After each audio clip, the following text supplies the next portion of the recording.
Hi everyone, আমি কয়েকদিন আগে দার্জিলিং গিয়েছিলাম। তো সেই আপডেট আপনাদের সঙ্গে শেয়ার করেছি। তো দার্জিলিংয়ে প্রচুর পরিমাণ বৃষ্টি হওয়ার কারণে আমরা লাস্টের দিন ছিলাম রোহিণী রোডের কাছে সুন্দর একটা হোমস্টেতে।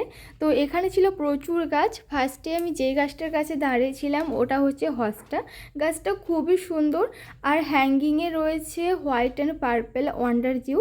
তারপরে দেখুন এখানে কয়েকটা নয়নতারা গাছ রয়েছে। এই গাছটা মানে এই সাকুল্যান্ডটা আমার প্রচুর ভালো লেগেছে। এটা খুব সুন্দর এবং ইউনিক ভ্যারাইটির একটা গাছ। তো এখানে রয়েছে প্রচুর জেরেনিয়াম গাছ। তো এই প্ল্যান্টগুলো এখন ছোট ছোট আছে এবং প্রচুর ফুল আসেনি, দু একটা করে ফুল হয়েছে।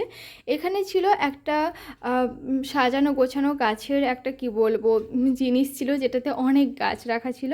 এখানে দেখতে পাচ্ছেন পিপারোগোনিয়া। তো এই গাছটাও ইনডোর প্ল্যান্ট হিসেবে খুব সুন্দর দেখতে। তো এর পাতাগুলো মানি প্ল্যান্টের মতো দেখতে হলেও অনেকটা থিক, মানি প্ল্যান্ট মানে পাতলা হয়। তো তারপরে রয়েছে একটা পাথরকুচি টাইপের গাছ, বাট এর পাতা থেকে দেখুন আবার পাতা বেরিয়েছে, যেটা দেখতে সত্যি ইউনিক লাগছিল। আর এই যে এখানে যে জিনিসটা রয়েছে ওটা কিন্তু ওই জায়গাটাকে অনেকটা সুন্দর দেখাচ্ছে।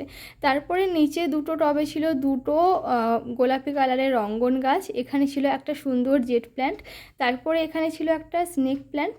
তো ওই যে সাকুল্যান্ডটা ছিল ওটা তো ছোট, এবার এটা দেখুন মানে এত বড় আর এত এর সৌন্দর্য, যেটা মনে হচ্ছে পুরো গোলাপের মতো দেখতে। মানে কেউ যদি এটাতে কালার করে দেয় পুরো গোলাপ লাগবে।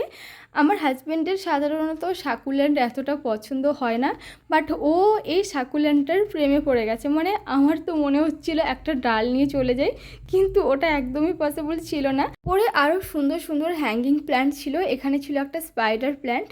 তো এই হচ্ছে আমাদের ব্যালকনি। আরও অনেক গাছ আছে, আপনাদের সঙ্গে পরের ভিডিওতে শেয়ার করব। এই গাছগুলো এই হোমস্টের লুকটা টোটালি চেঞ্জ করে দিয়েছে।